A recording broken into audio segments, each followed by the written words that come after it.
मैं डॉक्टर नविता श्रीवास्तव, सहआचार्य गृह विज्ञान की। बच्चों, आज मैं आपको बताऊंगी विकास के क्या सिद्धांत होते हैं। जैसे कि हमने पहले पढ़ चुके हैं कि विकास क्या है। विकास एक निरंतर प्रक्रिया है जो जन्म से लेकर मृत्यु पूर्व तक चलती रहती है।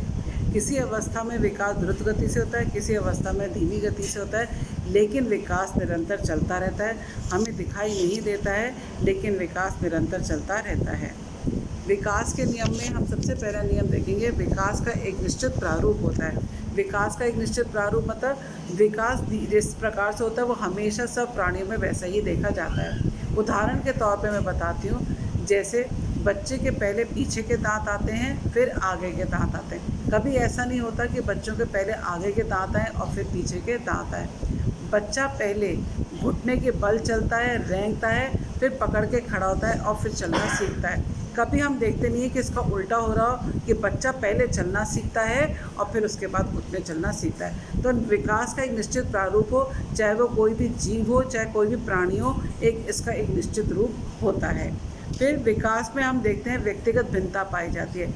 व्यक्तिगत भिन्नता क्या होता है, मतलब हर एक में अलग अलग होती है। हर परिवार की अपने अपने होते हैं। परिवार में भी बच्चों में भी अलग अलग देखा जाता है। कोई बच्चे 9 महीने में चलने लग जाते हैं, कोई बच्चा 1.25 साल में चल लेता। तो हर एक बच्चे अपनी क्षमता के अनुसार अपने रूप में दिखाई देता है। उसमें हमेशा व्यक्तिगत भिन्नता दिखाई देती है और कोई भी जना एक जैसा नहीं होता है।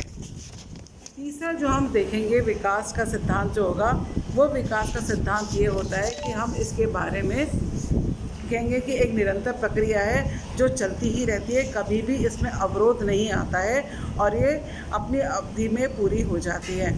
जैसे कि बच्चा पहले गर्भावस्था से शैशवावस्था, शैशवावस्था से बाल्यावस्था, बाल्यावस्था से किशोरावस्था, किशोरावस्था से युवावस्था और फिर क्या कहते हैं प्रौढ़ावस्था और फिर वृद्धावस्था पे आता है। कभी ऐसा नहीं होता है कि बच्चा युवावस्था में आए और उसके बाद बाल्यावस्था में आए। ये एक निरंतर प्रक्रिया चलती रहती है और जिस तरह से प्रक्रिया चलती है वो सभी जीवों में ये पाई जाती है। फिर हम देखते हैं कि विकास के बारे में हम भविष्यवाणी कर देते हैं। जैसे हम देखते हैं जो बच्चा बचपन में लंबा होता है, हम भविष्यवाणी करते हैं कि ये बड़ा होकर भी लंबा निकलेगा। जो बुद्धिमान होता है उसके लिए हम भविष्यवाणी कर देते हैं कि बड़ा होकर भी बुद्धिमान निकल रहा है।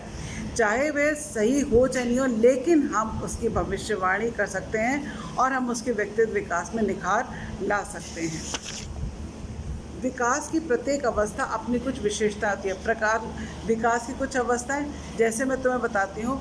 बाल्यावस्था में बच्चा बिल्कुल अपने टोली में खेलना पसंद करता है। अपने उम्र के बच्चों में उसको कपड़ों वपड़ों का बिल्कुल ध्यान रहता है, चाहे वो गंदगी में, गंदे पानी में, पेन से, पेंसिल से, किसी से भी खेल लेता है। उसको ज़रूरी नहीं है खिलौना चाहिए। लेकिन जैसे ही वो बाल्यावस्था को पार करता है, किशोरावस्था में आता है, उसमें बहुत ज़्यादा चेंज आने लग जाता है। वो अपने कपड़े, रंग, रूप इसमें निखार लाने की कोशिश करता है। जो कि बाल्यावस्था में बिल्कुल लापरवाह था, अब वो बच्चा लापरवाह नहीं रहता है। बाल्यावस्था में बच्चा जिज्ञासु प्रवृत्ति का होता है। वो हर चीज़ को जानने की कोशिश करता है, ये क्या है, ये क्या है। ये माता पिता से, जिसे हम कहते हैं क्वेश्चनिंग एज, प्रश्न पूछने लगता है और वो उन चीज़ों पे ध्यान देता है। फिर विकास की गति जो होती है भिन्न भिन्न अंगों के अलग होती है।